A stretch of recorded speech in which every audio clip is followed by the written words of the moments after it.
Hi, this is Janey Imaani and welcome to Emotional Awareness. So in today's episode, we're going to look at why we find it so hard to apologize. So a friend came up to me the other day and she was completely livid because a co-worker of hers made an indirect comment about how she takes too many days off work. And she was really angry because she was like, oh, I only take days off work if my kids are really sick, I work really hard. I thought he understood that. I thought that the company knew that. And then she showed me this really long text that she was going to send to her co-worker about how he doesn't work that hard either and that he's not that good at his job, along with many unkind words.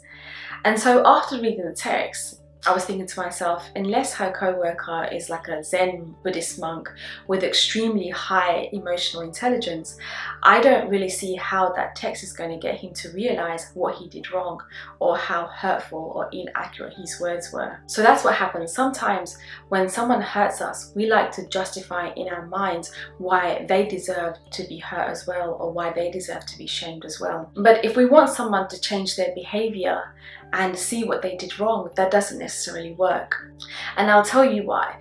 Because when we feel attacked, our amygdala, which is responsible for the fight-flight response, gets triggered. And the amygdala is also called the alarm system. When the alarm system goes off, we no longer can listen rationally.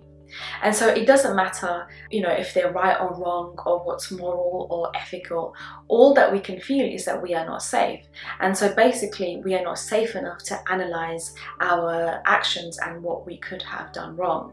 So if we want an apology, we have a better chance if we focus on how we feel than the other person's crime sheet. That's harder because it's much easier to get angry than it is to say, you hurt my feelings. Because we have no control over how the other person will respond. They could just get defensive and then blame us for being too sensitive. And then obviously that would make us feel worse. And Harriet Lerner, who's done a lot of research on forgiveness, says that some people will never apologize, and the more harm they have caused you, the less likely that you will be able to get an apology from them because the shame on their end would be too high. But the person who has the courage to apologize sincerely is somebody who stands on a sturdy platform of self-worth. And it's only from that secure foundation will they be able to see their mistakes as a small part of who they are. But if somebody is standing on a very unsturdy foundation of low self-worth, they really won't be able to apologize because that criticism will kind of flip them over the edge and they won't be able to see that they are more than the mistake that they made. Okay, so now let's look at some tips on how to ask for an apology. Number one is be wary of your intentions. Like, ask yourself, are you ready to work this out? Because if you're still in a place where you want to punch them and you want them to feel hurt, they probably won't hear you, they probably won't be able to listen. And if you're not ready to figure things out, they probably won't apologize either. Okay, so number two, when you are speaking, make sure that you don't disrespect them as a person. You want to concentrate on their behavior and not on them as a human being.